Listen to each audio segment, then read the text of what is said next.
अध्याय 2। बड़ा ट्रेंड कैसे सही पकड़ें। मेरे मेंटर लुडविग जेसेल्सन ने मुझे जो सबसे कीमती सलाह दी वह ये थी कि बिजनेस में तुम बहुत सी चीजें गड़बड़ कर सकते हो और फिर भी कामयाब हो सकते हो, शर्ते तुम बड़ा ट्रेंड सही पकड़ लो। मैंने उनकी इस बात को दिल से लगा लिया।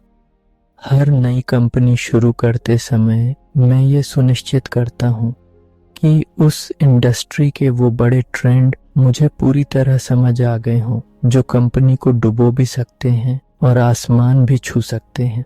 इंडस्ट्री सीखते समय मैं जुनूनी हो जाता हूँ और ट्रेंड स्पॉटिंग उस प्रक्रिया का बहुत बड़ा हिस्सा होता है। करियर के शुरुआती दिनों में ही मुझे पता चल गया था कि टेक्नोलॉजी हर रूप में हमेशा मायने रखती है, कभी कभी तो नाटकीय रूप से। इसलिए मेरी ज्यादातर सफलता पारंपरिक बिजनेस प्रैक्टिस को इनोवेट करने से आई है, चाहे वो ऑटोमेशन हो, रोबोटिक्स हो, डेटा साइंस हो या इंफॉर्मेशन शेयरिंग। 2 मिलियन साल के टेक्नोलॉजी ट्रेंड से सीखो। टेक्नोलॉजी का विकास सुनने में कुछ अरब डॉलर कमाने से बहुत दूर लगता है, लेकिन मैंने पाया है कि ये हर बड़े लक्ष्य का अभिन्न हिस्सा रहा है और आज पहले से कहीं ज्यादा।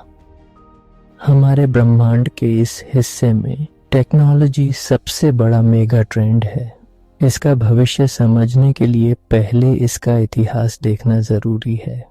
यहाँ टेक्नोलॉजी के इतिहास के कुछ चुनिंदा हाइलाइट्स हैं जो दिखाते हैं कि संस्कृति बदल देने वाली इनोवेशन कितनी तेजी से बढ़ती जा रही है। 2 मिलियन साल से ज्यादा पहले अफ्रीका में हमारे दूर के मानव पूर्वजों ने कंकड़ पत्थरों से पहले औजार बनाए। करीब 10 लाख साल पहले इंसान ने आग पर काबू पाया, गर्म रहने, खाना पकाने, जंगली जानवर भगाने और रात को रोशनी करने के लिए।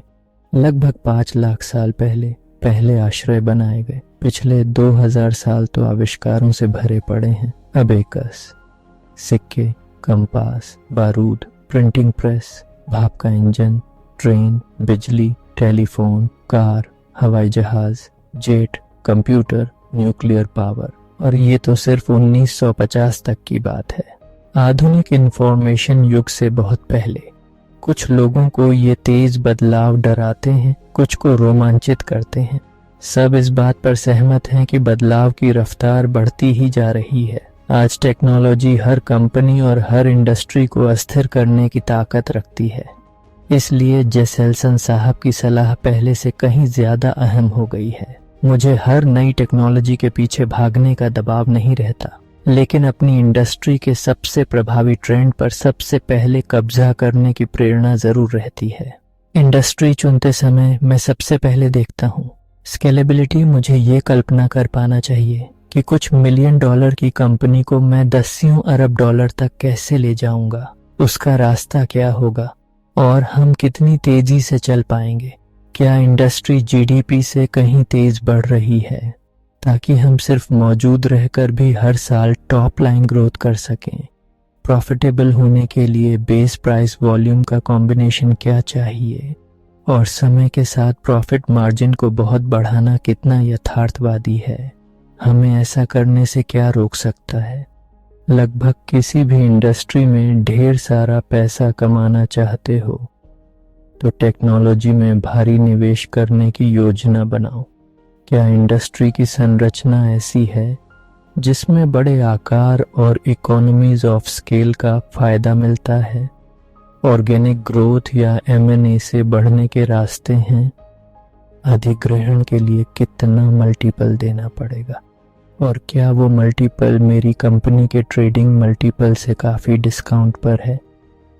ये इसलिए ज़रूरी है क्योंकि हमारा कॉस्ट ऑफ कैपिटल और खरीदी गई कंपनी का मल्टीपल यही रोल अप में सबसे बड़ा वैल्यू क्रिएशन लीवर है। असल प्रॉफिटेबिलिटी बढ़ाना दूसरा सबसे बड़ा लीवर है। टेक्नोलॉजी का खतरा है या अवसर या दोनों?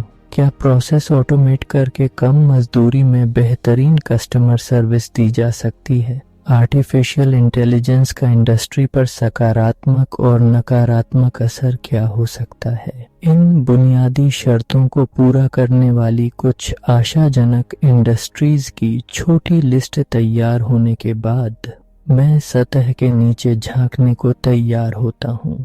अपने सवाल एक्सपर्ट्स के पास ले जाओ। मेरी रिसर्च की 3 भाग वाली विधि है। इंडस्ट्री को जितना हो सके उतना गहराई से खुद पढ़ लो। जो सवाल मायने रखते हैं उनकी लिस्ट बनाओ। फिर हर टॉपिक पर सबसे ज्यादा जानकार एक्सपर्ट्स के सामने पहुंचने की पूरी कोशिश करो। ये पूरी तरह लीनियर प्रोसेस नहीं है। रिसर्च करते करते नए सवाल पैदा होते रहते हैं, लेकिन बुनियादी ढांचा यही है। सबसे पहले मैं जो कुछ भी हाथ लगे पढ़ डालता हूँ। जर्नल्स, पत्रिकाएं, अखबार, trade publications, web recruiting sites पर कर्मचारियों के रिव्यू, बड़े और उभरते प्लेयर्स की वेबसाइट्स और सोशल मीडिया, इंडस्ट्री सीईओ के नामों या कीवर्ड्स पर गूगल अलर्ट्स, ढेर सारे यूट्यूब इंटरव्यू, पेड सर्विसेज जैसे ब्लूमबर्ग, अल्फासेंस, थॉमसन रॉयटर्स भी इस्तेमाल करता हूँ। सेल साइड और बाय साइड एनालिस्ट्स के एनालिसिस पढ़ता हूँ। SEC की वेबसाइट पर हर पब्लिक कंपनी के IPO documents, financial reports, proxy देखता हूँ। सबसे ज़्यादा वैल्यू वाली इंडस्ट्री कॉन्फ्रेंस ढूंढता हूँ और अगर संभव हो तो जाता भी हूँ। वॉल स्ट्रीट जर्नल का the future of everything festival, Las Vegas का CES, इनमें बहुत कुछ ऑनलाइन भी उपलब्ध होता है। Bank sponsored sell side conference में मैनेजमेंट टीमों से आमने सामने मिलने और इन्वेस्टर के सवाल सुनने का मौका मिलता है। ट्रेड एसोसिएशंस के पास ढेर सारा डेटा होता है जो ज़्यादातर ऑनलाइन उपलब्ध रहता है। मेरी विधि में सबसे ज़्यादा समय लगाने वाली चीज़ है सारा डिजिटल डेटा प्रोसेस करना। 44 साल पहले तो मैं लाइब्रेरी जाकर किताबें पलटता था। अब मेरे पास सुपर स्मार्ट लोगों की टीम है जो टनों सोर्स मटेरियल को आसानी से डिस्टिल कर देती है। मैं सारा मटेरियल पढ़ते हुए नोट्स बनाता हूँ ताकि अगले चरण एक्सपर्ट्स से इंटरव्यू से के लिए तैयार रहूँ। जब ढेर सारा डेटा सोख चुका होता हूँ और सवालों से लैस होता हूँ, तब उन लोगों की तलाश करता हूँ जो उस इंडस्ट्री में सांस लेते हैं। कुछ वीडियो चैट से भी हो जाता है, लेकिन ये फेज आमने सामने और गहरी सुनने का होता है। मुझे उन CEO से बात करना बहुत पसंद है जिन्होंने बार बार बिजनेस बढ़ाया और शेयर होल्डर्स के लिए भारी वैल्यू बनाई हो। हमारी भाषा और अनुभव मिलते जुलते होते हैं, इसलिए मीटिंग दोनों तरफ फायदेमंद होती है। मैं बिजनेस काउंसिल और इकोनॉमिक क्लब ऑफ न्यूयॉर्क का मेंबर हूँ। ये मेरे लिए अनमोल नेटवर्किंग सोर्स हैं। इसके अलावा मैं उन इन्वेस्टमेंट बैंकर्स से मिलता हूँ जो उस इंडस्ट्री में सबसे एक्टिव हों। मैनेजमेंट टीमों से गहरे रिश्ते हों, ढेर सारे अधिग्रहण करवाए हों और अरबों डॉलर कैपिटल जुटाया हो। वेंचर कैपिटल फर्म्स से बात करता हूँ। वे अलग अलग इंडस्ट्रीज के बड़े ट्रेंड्स पर बहुत समय लगाते हैं। बाय साइड इंस्टीट्यूशंस जैसे फिडेलिटी, इन्वेस्को, ऑर्बिस, सरकानो और सफल फंड मैनेजर से भी मिलता हूँ जिनके पास उस इंडस्ट्री में निवेश के जख्म और सीख दोनों हों। Industry vendors, share holder activists और उस इंडस्ट्री को कवर करने वाले पत्रकार जो स्वभाव से शक्की होते हैं, ये भी बहुत अच्छे सोर्स होते हैं। ट्रेंड स्पॉटिंग के लिए निष्पक्षता और खुला दिमाग चाहिए। मैं किसी इंडस्ट्री को सिर्फ इसलिए नहीं चुनता कि वो ट्रेंडी है। मेरी टीम और मैं प्रोस और कॉन्स की विस्तृत लिस्ट बनाते हैं, वर्ड क्लाउड बनाते हैं ताकि मैक्रो थीम्स साफ दिखें। इससे इंडस्ट्री की ताकत और कमजोरियां इन्वेस्टर के लिए पैसे बनाने के नजरिए से सामने आ जाती हैं, जो किसी पब्लिक कंपनी का पहला मिशन होता है। इन सारे स्टेप्स पूरा करने के बाद मैं जिस इंडस्ट्री पर विचार कर रहा हूँ उसके बारे में बहुत गहराई से जान चुका होता हूँ और छोटी मोटी डिटेल्स से अलग होकर बड़े सवालों पर फोकस कर पाता हूँ। अगले 5 साल में ये इंडस्ट्री किस दिशा में जाएगी, 10 साल में और इन सवालों का जवाब हमेशा टेक्नोलॉजी से प्रभावित होगा, खास तौर पर आर्टिफिशियल इंटेलिजेंस से। एआई भविष्य की मदरशिप है। 2 मिलियन साल से ज्यादा समय तक टेक्नोलॉजी का विकास मुख्य रूप से हमारे शारीरिक सुख चैन से जुड़ा रहा। अब वह तेजी से हमारे दिमाग की क्षमताओं को बढ़ाने की दिशा में जा रहा है। हमारी याददाश्त, तर्क क्षमता, इंद्रिया, यहाँ तक कि कला का आनंद भी। हम इन फायदों के हकदार हैं, लेकिन ब्रह्मांड पर हमारे प्रभाव की बात करें तो इंसान कमजोर पड़ रहे हैं और कंप्यूटर मजबूत होते जा रहे हैं। यही सबसे बड़ा ट्रेंड मैं देख रहा हूँ। जो बिजनेस इस ट्रेंड को नजरअंदाज करेगा उसे मुंह की खानी पड़ेगी। आर्टिफिशियल इंटेलिजेंस, एआई, अब यह तय करने वाला सबसे बड़ा फैक्टर बन चुका है कि कौन सी कंपनियां और पूरी इंडस्ट्रीज फलेंगी, फूलेंगी या ध्वस्त हो जाएंगी। एआई इतनी तेजी से विकसित हो रहा है कि 6 महीने बाद भी यह क्या कर पाएगा, ये उसको प्रोग्राम करने वाले लोग भी नहीं जानते। इतना साफ है कि इसका असर हमारी कल्पना से कहीं बड़ा होगा। E commerce, social media, on demand music, movie, taxi, खाना, इनसे बहुत सी इंडस्ट्रीज चौंक गई थीं। एआई उससे कहीं बड़ा होगा। मैं एआई के ट्रेंड्स को भी उतनी ही व्यवस्थित तरीके से पढ़ता हूँ जितने पिछले 4 दशकों में दूसरी इंडस्ट्रीज के ट्रेंड पढ़े। ढेर सारी रिसर्च करता हूँ और एक्सपर्ट्स की सुनता हूँ। लॉजिस्टिक्स में सॉफ्टबैंक के सीईओ मासायोशी सोन की पूरी तरह ऑटोनॉमस फ्रेट ट्रांसपोर्टेशन और वेयर हाउस ऑपरेशंस की विजन मुझे अब तक की सबसे साफ लगी है। मेनलो पार्क के वेंचर कैपिटलिस्ट क्या सोच रहे हैं उस पर भी नजर रहती है। एक्सपीओ, आरएक्सओ और जीएक्सओ के टॉप टेक लोगों, खासकर मेरे उत्तराधिकारी सीईओ मारियो हारिक से दिमाग खंगालता रहता हूँ। चैट जीपीटी और बार्ड अब मेरी प्रक्रिया का नियमित हिस्सा हैं। सारी जानकारी को संक्षिप्त करने और उन इंडस्ट्रीज के ट्रेंड भी निकालने के लिए जिन्हें आम तौर पर टेक सेवी नहीं माना जाता। मैं अपना दिमाग पूरी तरह खुला रखना चाहता हूँ ताकि वो मौके भी दिखें जो अभी कल्पना में भी नहीं आए हैं। जब नया वेंचर ढूंढ रहा होता हूँ तो अब मेरी लेंस में एआई का आयाम भी जुड़ गया है। मेरे सवालों में ये शामिल होते हैं, इस इंडस्ट्री को एआई के आने से कैसे और कब तक बाधित किया जा सकता है। उस बाधा में जोखिम और अवसर क्या हैं। उदाहरण के लिए मैंने अकाउंटिंग फर्मों का रोल अप करने पर विचार किया था, लेकिन अगले 10 साल में जनरेटिव एआई अकाउंटेंट्स की जगह ले सकता है। मैं कुछ साल में बड़ी अकाउंटिंग कंपनी खड़ी करूं और अचानक देखूं कि लोग चैट जीपीटी से ही अपना हिसाब किताब करने लगे। कंपनी ब्लैक होल में चली जाए। फॉर प्रॉफिट एजुकेशन इंडस्ट्री भी देखी, लेकिन वहां भी एआई हेडविंड है। $1 अरब की company Chegg text books, online help, tutoring का शेयर में 2023 में ही इसलिए गिर गया क्योंकि सीईओ ने अर्निंग कॉल में चैट जीपीटी को ग्रोथ की बाधा बताया। अगले दिन स्टॉक 47% गिर गया।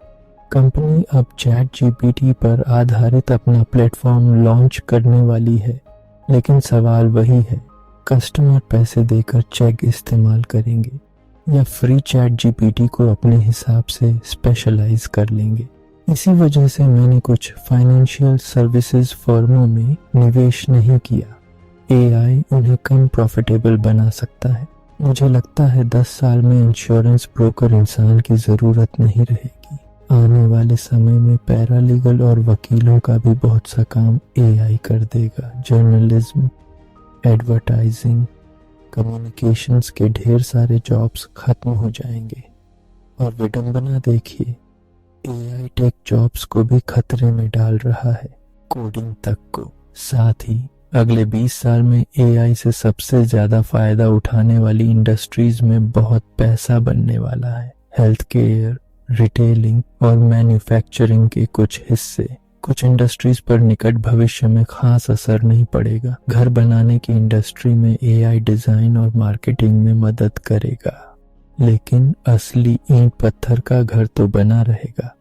भले हम मेटावर्स में कितना भी समय बिताएं, असली बिस्तर पर सोएंगे, असली बेसिन पर दांत साफ करेंगे, असली शावर लेंगे और असली टॉयलेट इस्तेमाल करेंगे। अभी के लिए घर बनाने और कपड़े खाने जैसे स्टेपल सेक्टर्स के लिए एआई दोस्त ज्यादा और दुश्मन कम है। हमारा दिमाग 3 पाउंड का ग्रे जेली का गोला ब्रह्मांड की सबसे जटिल चीज है। एआई अभी तक उससे आगे नहीं निकल पाया है, अभी तक। आखिरकार मेरा मानना है कि सीईओ भी एआई से रिप्लेस हो जाएंगे। जो भी मानवीय काम नियमों, सिस्टमैटिक प्रोसेस और पुराने रिजल्ट्स के आधार पर तार्किक निर्णय लेने में तोड़ा जा सकता है, वह रिप्लेस हो सकता है। टेक्नोलॉजी इसमें बेहतर से बेहतर होती जाएगी। एक दिन आएगा जब सीईओ के तौर पर मैं जो कुछ करता हूँ वह कोई रोबोट या होलोग्राम को मुझसे ज्यादा जानकारी और क्षमता के साथ ज्यादा प्रभावी तरीके से करेगा। शोर से बाहर निकली टेक ट्रेंड पकड़ने की सबसे बड़ी मुश्किल ये नहीं है कि जानकारी कम है, बल्कि ये है कि असर इतना बड़ा होता है कि दिमाग उसे पकड़ ही नहीं पाता। हमारी फितरतन टेक्नोलॉजिकल और सामाजिक बदलाव को कम करके आंकते हैं। हम में से ज्यादातर को लगता है कि चीजें वैसी ही रहेंगी। आईबीएम के पूर्व चेयरमैन थॉमस वॉटसन ने 1943 में कहा था, दुनिया में शायद 5 कंप्यूटरों की ही मार्केट है। बाद में आईबीएम ने अपना रिसर्च सेंटर और एआई का नेचुरल लैंग्वेज प्रोसेसिंग भी वॉटसन के नाम पर रखा। 2011 में वॉटसन ने जेपर्डी जीतकर $10 लाख का इनाम लिया। 1995 में डिजिटल फोरेंसिक्स के अग्रणी क्लिफर्ड स्टॉल ने न्यूज़वीक में लिखा था, इंटरनेट पर पैसा भेजने का भरोसेमंद तरीका नहीं है और पूंजीवाद की सबसे जरूरी चीज गायब है, सेल्स पर्सन। ठीक 1 साल पहले जेफ बेजोस ने अमेज़न शुरू कर दिया था। जब टेक्नोलॉजी का असर इंडस्ट्रीज से आगे बढ़कर पूरी मानव जाति के अस्तित्व पर सवाल खड़े कर दे, तब बड़ा ट्रेंड पकड़ना और भी मुश्किल हो जाता है। कई रिसर्चर, कंप्यूटर इंजीनियर और टेक कंपनियों के सीईओ मानते हैं कि इस सदी में टेक्नोलॉजी इंसानों की जगह ले सकती है। सबसे पहले ये बात 30 साल पहले रे कुर्ज़वेल ने सार्वजनिक रूप से कही थी। मुझे लगता है कि इस सदी में होमो सेपियंस के विलुप्त होने की संभावना 50% से ज्यादा है। शायद टेक्नोलॉजी के साथ विलय होकर नई प्रजाति बन जाएंगे। न्यूक्लियर या बायोलॉजिकल हथियारों से विलुप्त होने की संभावना मुझे करीब 15% लगती है। रे कुर्ज़वेल गूगल के शानदार फ्यूचरिस्ट और आविष्कारक हैं। वे उस पल को सिंगुलैरिटी कहते हैं जब मशीन और इंसान एक हो जाएंगे। 2006 में उनकी किताब द सिंगुलैरिटी इज नियर पढ़ी थी, मेरी जिंदगी की सबसे प्रभावशाली किताब। उसके बाद से उनकी हर लिखी और उन पर लिखी हर चीज पढ़ता हूँ, हर यूट्यूब इंटरव्यू और पॉडकास्ट सुनता हूँ। मुझे लगता है सिंगुलैरिटी लोगों के सोचने से कहीं ज्यादा करीब है। इंसान बदलाव को अपनाने में धीमे है। एक समय था जब इंसान टेक्नोलॉजी से तेज विकसित हो रहा था। अब टेक्नोलॉजी हमसे कहीं तेज और रचनात्मकता से विकसित हो रही है। आज की टेक्नोलॉजी खुद को जन्म दे रही है। आने वाले समय में एआई हम में विलय होकर नई प्रजाति बना सकता है, हमें सुपर पावर दे सकता है या हमें खत्म भी कर सकता है। ऐसा लगता है कि होमो सेपियंस के सामने भविष्य में कुछ बहुत बड़े बदलाव खड़े होने वाले हैं। हमारी प्रजाति एक नई विकासवादी राह पर चल पड़ी है। जहां हम टेक्नोलॉजी का इस्तेमाल अपनी इंद्रियों को बढ़ाने और अपनी याददाश्त व सोचने की शक्ति को बाहर सौंपने के लिए कर रहे हैं। अगर मानव विलुप्ति आपको असंभव लगती है तो यह याद रखें कि पृथ्वी पर कभी जीवित रही सभी प्रजातियों में से लगभग 99.9% अब मौजूद नहीं हैं। क्या हम इंसान पर्यावरण के इतने परफेक्ट अनुकूल हैं कि पहली अमर प्रजाति बन जाएंगे? मुझे नहीं लगता। हम भूख, गरीबी, बुनियादी चिकित्सा, शिक्षा, शांति और स्वतंत्रता को अभी तक पूरी दुनिया के लिए सुनिश्चित नहीं कर पाए हैं। ट्रेंड स्पष्ट है। कार्बन आधारित इंसानों से सिलिकॉन आधारित टेक्नोलॉजी की ओर शिफ्ट हो रहा है। इन क्षेत्रों पर भी नजर रखो। मेरी हर नई कंपनी पिछली से ज्यादा टेक फॉरवर्ड कर रही है। मैं टेक्नोलॉजी का शुरुआती अपनाने वाला हूँ, लेकिन यथार्थवादी भी। मुझे पता है कि बड़े ट्रेंड्स को सही पकड़ना जरूरी है और सही पल भर में बदल सकता है। मेरा टेक बजट प्रतिस्पर्धियों से बड़ा और ज्यादा समझदारी से खर्च किया हुआ होना चाहिए। नया ट्रेंड पकड़ने का एक जबरदस्त तरीका है। अपने कस्टमर्स से पूछो कि अगर कुछ भी संभव हो और पैसा कोई बाधा ना हो तो उनका सपनों का टेक प्रोडक्ट कैसा होगा। इससे मानसिक बंधन टूटते हैं। मुझे जानना होता है कि वे किस चीज पर पागल हो जाएंगे, चाहे वह कितनी भी कल्पनातीत लगे। उसमें कौन सी क्षमताएं होंगी, कौन सा डेटा पुश पुल करना चाहेंगे, वह उन्हें सफलता में कैसे मदद करेगा। इससे आइडियाज की बाढ़ आती है। हम उन्हें प्रभाव, लागत और रिटर्न के आधार पर परखते हैं। शॉर्टलिस्ट में जो बचते हैं वे सबसे ज्यादा वैल्यू और सबसे ऊंचे रिटर्न वाले प्रोजेक्ट होते हैं। हम उन्हें रैंक करते हैं और फिर उतना बजट तय करते हैं जितना हम अफोर्ड कर सकें। यह अनुशासित प्रक्रिया है जो इनोवेशन के लिए भी जगह छोड़ती है। हम अपने कर्मचारियों और वेंडर्स से भी यही सपने मांगते हैं, क्योंकि हम चाहते हैं कि वे संतुष्ट और उत्पादक रहें। इनमें से ज्यादातर सपनों की टेक्नोलॉजी में एआई की झलक होती है। जैसा कि उम्मीद थी, जो ट्रेंड अभी पूरी ताकत नहीं दिखा रहे उन पर भी नजर रखो। पिछले 13 साल से मैं सप्लाई चेन इंडस्ट्री में हूँ। यहाँ 2 ऐसे ट्रेंड हैं जो लंबे समय में भूचाल ला सकते हैं। 3D printing, industrial additive manufacturing.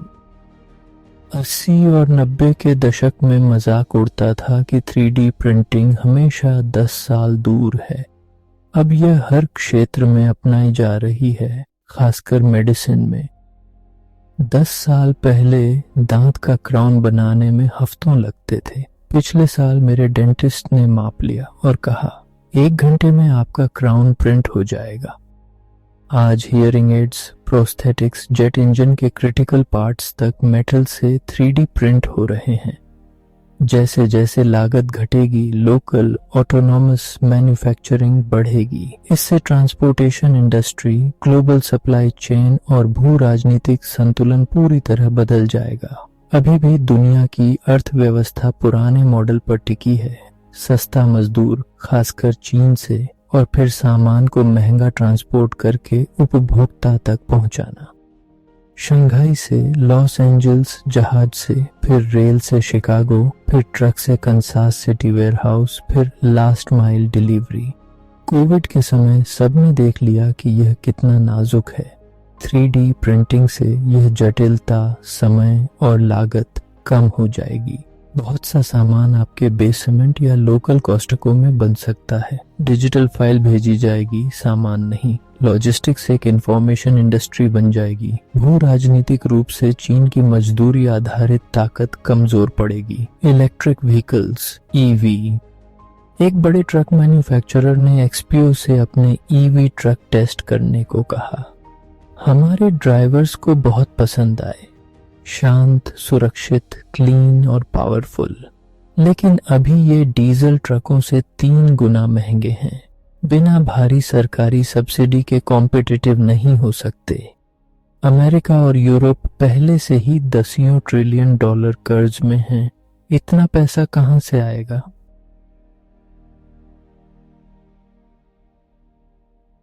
कुल मिलाकर ईवी पर्यावरण के लिए अच्छे हैं या बुरे, मुझे अभी समझ नहीं आया।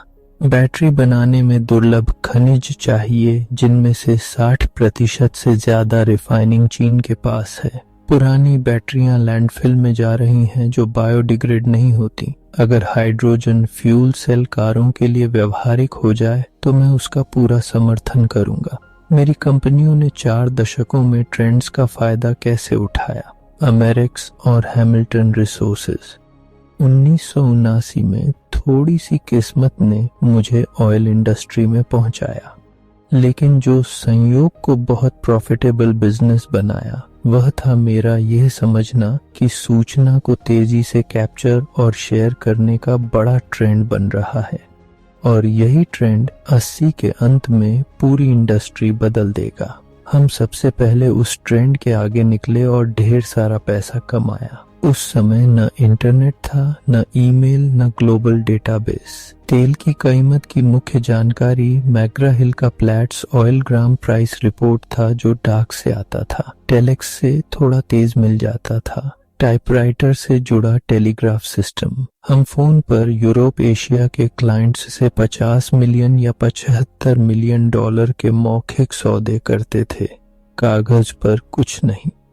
टेलेक्स दिनों बाद आता था, फिर भी दोनों पक्ष सौदा निभाते थे, जीते या हारे। समय पर जानकारी न मिलना हमारे जैसे ब्रोकर्स के लिए बड़ी समस्या थी। मैंने देखा कि दुनिया भर में तेल की कीमत का कीमती डेटा अलग अलग जेबों में कैद है। अगर हम उसे तेजी से शेयर कर सकें तो बहुत वैल्यू अनलॉक हो सकती है। तब रेडीमेड सॉल्यूशन नहीं थे।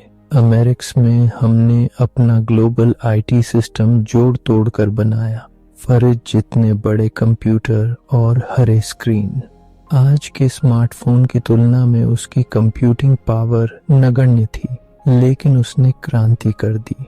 हर अमेरिक्स कर्मचारी जब भी खरीदार विक्रेता गतिविधि या कीमत की कोई उपयोगी जानकारी पाता, उसे डेटाबेस में डालता। फिर ह्यूस्टन, लंदन, न्यूयॉर्क या टोक्यो, हमारे सारे ब्रोकर घंटों में, दिनों में नहीं, एक ही जानकारी पा लेते थे। इससे हमें प्रतिस्पर्धियों जो साइलो में थे और क्लाइंट्स, रिफाइनर्स और ट्रेडर्स पर भारी बढ़त मिली। हम ट्राइबल नॉलेज से नहीं चल रहे थे। हमारे पास ग्लोबल सप्लाई, डिमांड और प्राइसिंग का ऑब्जेक्टिव डेटा था। अमेरिक्स चलती रही तो 1984 में $1 अरब की क्रेडिट लाइन लेकर लंदन गया और हैमिल्टन रिसोर्सेज शुरू की। इस बार ट्रेडिंग कंपनी। 5 साल पहले अमेरिक्स में जो डेटा शेयरिंग मैंने शुरू किया था, उसी से हमने हैमिल्टन को $1 अरब सालाना रेवेन्यू तक पहुंचा दिया। Pre financing, counter trade, barter और रिफाइनरी डील्स, यह कॉम्बिनेशन काफी प्रॉफिटेबल रहा। हमारे क्लाइंट्स बड़े ऑयल कंपनियां और तेल उत्पादक देश थे। 1989 में अचानक वॉल स्ट्रीट के बैंक बेयर स्टर्न्स, गोल्डमैन सैक्स, मॉर्गन स्टैनली और जापानी ट्रेडिंग हाउस सीएटो मारुबेनी उसी टेक ट्रेंड के पीछे भागने लगे जिस पर मैं 5 साल पहले कूद चुका था। 5 साल हैमिल्टन चलाने के बाद कंपनी उम्मीद से कहीं आगे पहुंच चुकी थी। जो वैल्यू मैंने बनाई थी उसे लेकर नया वेंचर शुरू करने का समय था। United Waste Systems. मेरा अगला स्टार्टअप अमेरिका की वेस्ट मैनेजमेंट इंडस्ट्री में था। मुझे आज भी बिल्कुल साफ याद है कि 1989 में वह इंडस्ट्री मेरी नज़र में कैसे आई। लंदन में एक आलसी रविवार की सुबह बिस्तर पर मेरिल लिंच की रिसर्च रिपोर्ट्स पढ़ रहा था। एक रिपोर्ट बिल जेनको की थी, उस समय एनवायरमेंटल सर्विसेज के नंबर 1 एनालिस्ट। बिल ने लिखा था कि उस वक़्त की 2 सबसे बड़ी कंपनियां, वेस्ट मैनेजमेंट और ब्राउनिंग फेरिस, हर साल करीब आधा अरब डॉलर का मुनाफा कमा रही थी। मैंने सोचा, ट्रक से कचरा उठाओ, सुरक्षित जगह डालो, इनवॉइस भेजो, इससे आसान बिजनेस और क्या हो सकता है। और जानना चाहा। वेस्ट मैनेजमेंट एक सीधा साधा बिजनेस निकला जिसमें उस समय दो बड़े ट्रेंड चल रहे थे। पहला, लैंडफिल की जगह बहुत कीमती हो रही थी क्योंकि सरकारी नियमों की वजह से छोटे छोटे कचरा डंप बंद हो रहे थे। दूसरा ट्रेंड, होलिंग और डिस्पोजल का एकीकरण। इन दोनों ने मिलकर एंड टू एंड कंसोलिडेशन का शानदार मौका बनाया। मुझे यह डायनामिक्स बहुत पसंद आई और 1989 में मैंने यूनाइटेड वेस्ट सिस्टम्स शुरू कर दी। फिर दोनों ट्रेंड्स का फायदा उठाने का रास्ता ढूंढा। वह था टेक बेस्ड ट्रक रूटिंग। जब मैंने इंडस्ट्री रिसर्च शुरू की तो ज़्यादातर मोम एंड पोप मालिक बिना किसी प्लानिंग के ट्रक चला रहे थे और फिर भी पैसा कमा रहे थे। रूट प्लानिंग तो दूर, टेक्नोलॉजी का इस्तेमाल लगभग कोई नहीं कर रहा था। साफ दिख रहा था कि ट्रकों से ज़्यादा कचरा उठाकर और लागत कम करके ये कंपनियां और ज़्यादा पैसा कमा सकती हैं, मगर रूट ऑप्टिमाइजेशन पर किसी का ध्यान नहीं था। उस समय जो रूटिंग सॉफ्टवेयर उपलब्ध था वह महंगा था और आज के फ्री मैप ऐप्स से भी घटिया था। लेकिन मैं ट्रेंड देख चुका था। हमने तेजी से कदम उठाया और यूनाइटेड वेस्ट को उस ट्रेंड की सही साइड पर खड़ा कर दिया। शुरुआत में हमने ऑफ द शेल्फ सॉफ्टवेयर को फिजिकल मैप और पुशपिन के साथ मिलाकर इस्तेमाल किया। भारी भरकम था लेकिन काम हो गया। पहले जहां 50 ट्रक 5 दिन में X टन कचरा उठाते थे, अब 20 ट्रक 3 दिन में ही कर लेते थे क्योंकि प्रति घंटे ज्यादा स्टॉप हो रहे थे। हमारी लागत लगात गिरती गई और प्रॉफिट मार्जिन काफी बढ़ गया। फिर हमने रूट्स को मौसम, ट्रैफिक या किसी भी रोजमर्रा की बदलती स्थिति के हिसाब से तुरंत बदलने लायक बना दिया। अगर किसी रूट पर एक्सीडेंट हो जाए तो हम रिमोट से ही सबसे सस्ता नया रूट लगा देते थे। इससे हमें पुरानी बड़ी कंपनियों पर भारी बढ़त मिली जो अभी भी ड्राइवरों को खुद रूट सोचने देती थी। जब मैं 1997 में वेस्ट मैनेजमेंट इंडस्ट्री से निकला तो कई कॉम्पिटिटर्स अभी भी पेंसिल पेपर और पुशपिन से काम कर रहे थे। यूनाइटेड रेंटल्स, यूनाइटेड वेस्ट बेचते ही मैंने नई इंडस्ट्री की तलाश शुरू की। तभी मेरिल लिंच के चेयरमैन और CEO डैन टूली से मुलाकात हुई। डैन मुझे बहुत पसंद थे, खुशमिजाज और मिलनसार। वे कनेक्टिकट में मेरे घर के पास ही रहते थे। मैंने कहा कि एक और इंडस्ट्री रोल अप करना चाहता हूँ। उन्होंने बड़े दिल से मेरिल लिंच में 9 अलग अलग बैंकर एनालिस्ट ग्रुप्स के साथ आधे दिन की मीटिंग्स सेट कर दी। एक एनालिस्ट से कंस्ट्रक्शन इंडस्ट्री की बात कर रहा था। तभी उसने पूछा, कंस्ट्रक्शन इक्विपमेंट रेंटल के बारे में क्या ख्याल है? मैंने कभी नाम भी नहीं सुना था लेकिन दिमाग खुला रखा। पता चला ठीक वैसा ही है जैसा सुनने में लगता है। बूम लिफ्ट, बैकहो जैसी मशीनें खरीदो और ठेकेदारों को किराए पर दो जो मशीन चाहिए पर खरीदना नहीं चाहते। मेरी टीम ने तेजी से इंडस्ट्री खंगाली और अब तक का सबसे रोमांचक बड़ा ट्रेंड मिला। कुल मार्केट में सिर्फ 15% रेंटल पेनिट्रेशन था। यह बिजनेस सेंस की दृष्टि से बिल्कुल बेमानी था। बाकी 85% मशीनें नौकरियों की साइट्स पर पड़ी पड़ी जंग खा रही थीं। हम इस गैप को कैश कर सकते थे। साथ ही इंडस्ट्री अपने आप बढ़ रही थी। सिर्फ एक नेशनल प्लेयर था, हर्ट्स की सब्सिडियरी।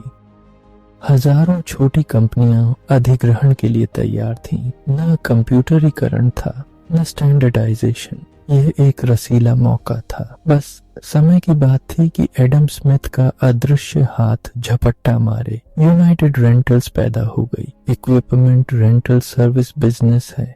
क्रेडिबिलिटी इस बात पर टिकी होती है कि कस्टमर को कितनी भरोसेमंद डिलीवरी दे सकते हो। मुझे पूरा यकीन था कि डेटा साइंस ही मार्केट पेनिट्रेशन का जवाब है।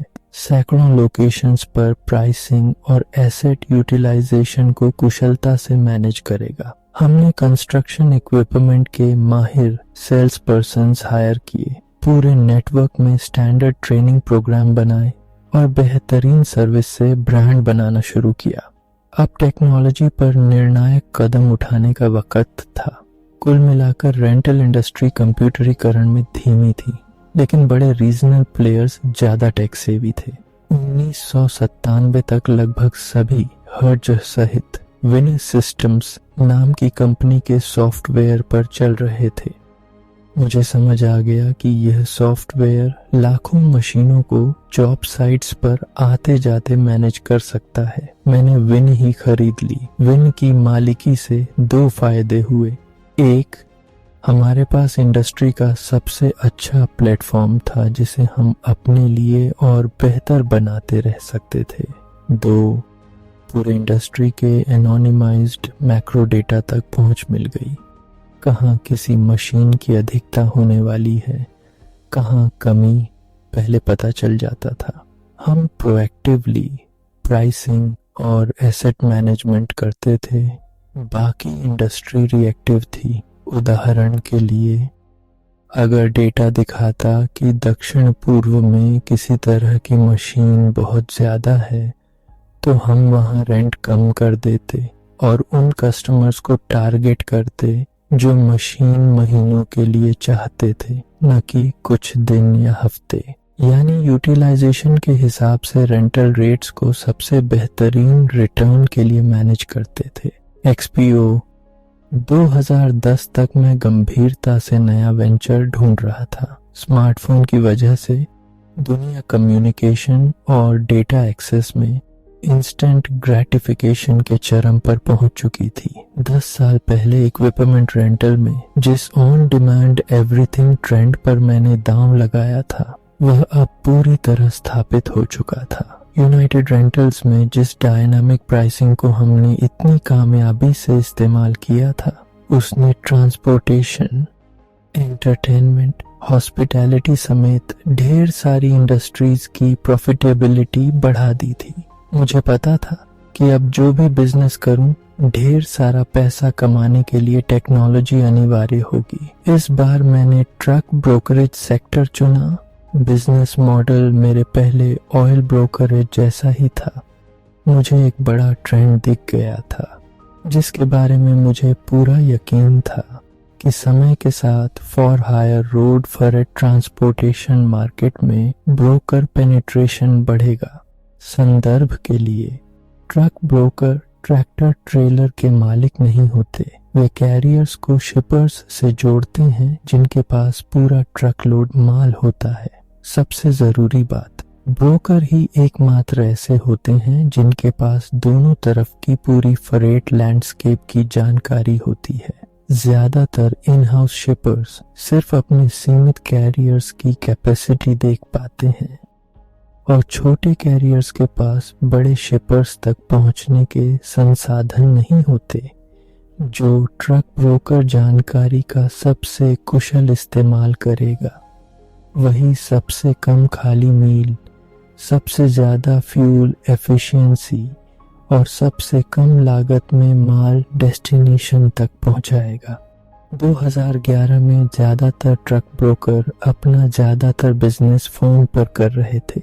मैं देख सकता था कि जल्दी ही सारे stakeholders, truck owners, drivers, dispatchers, retailers, manufacturers digital service की मांग करेंगे। यही उस बड़े ट्रेंड का टेलविंड था। मैंने 2011 में XPO बनाई। ट्रक ब्रोकरेज के इस मौके को 3 मजबूत लीवर के साथ कैश करने के लिए स्केल, डेटा साइंस, ऑटोमेशन, शुरू से ही टेक्नोलॉजी में भारी निवेश को प्राथमिकता दी। XPO में मेरा तीसरा हायर था मारियो हारिक, MIT से मशीन लर्निंग और आर्टिफिशियल इंटेलिजेंस में मास्टर्स।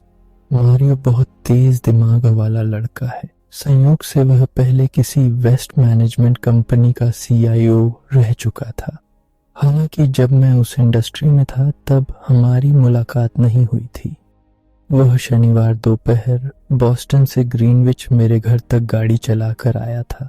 उसे मिले 1 घंटे में ही मुझे पता चल गया था कि मुझे यही चाहिए।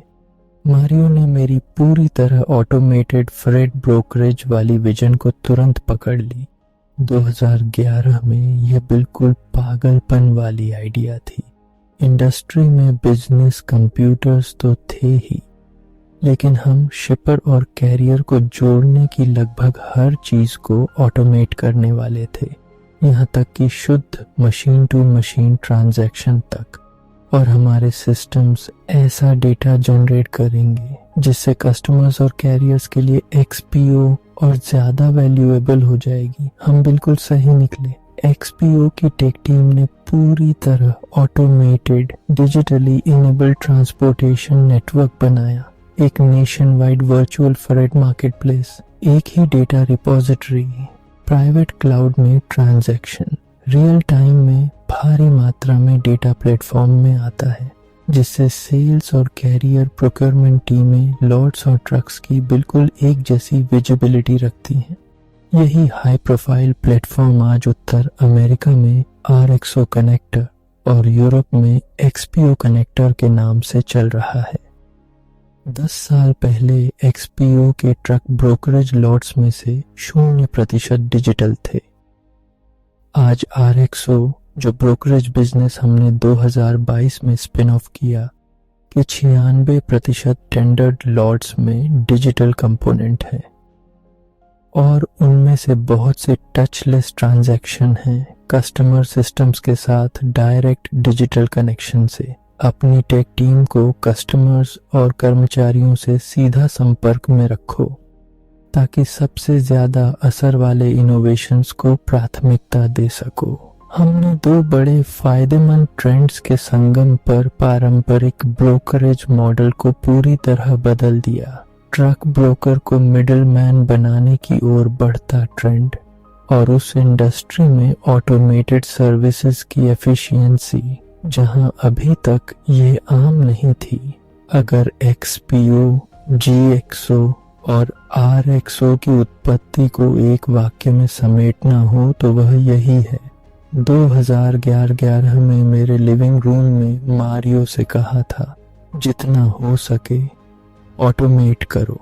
इस अध्याय के संदर्भ में इसका मतलब है कि हमने 12 साल पहले अपनी इंडस्ट्री का बड़ा ट्रेंड सही पकड़ लिया था, जब वह आज की तरह बिल्कुल साफ नहीं दिख रहा था। हालांकि XPO उस समय बहुत पुरानी कंपनियों वाले सेक्टर में एक नया स्टार्टअप मात्र था। हमें पता था कि हमें ऑटोमेशन ट्रेंड पर बड़ा दांव लगाना है और ट्रांसपोर्टेशन लॉजिस्टिक्स में लीडिंग इनोवेटर बनना है।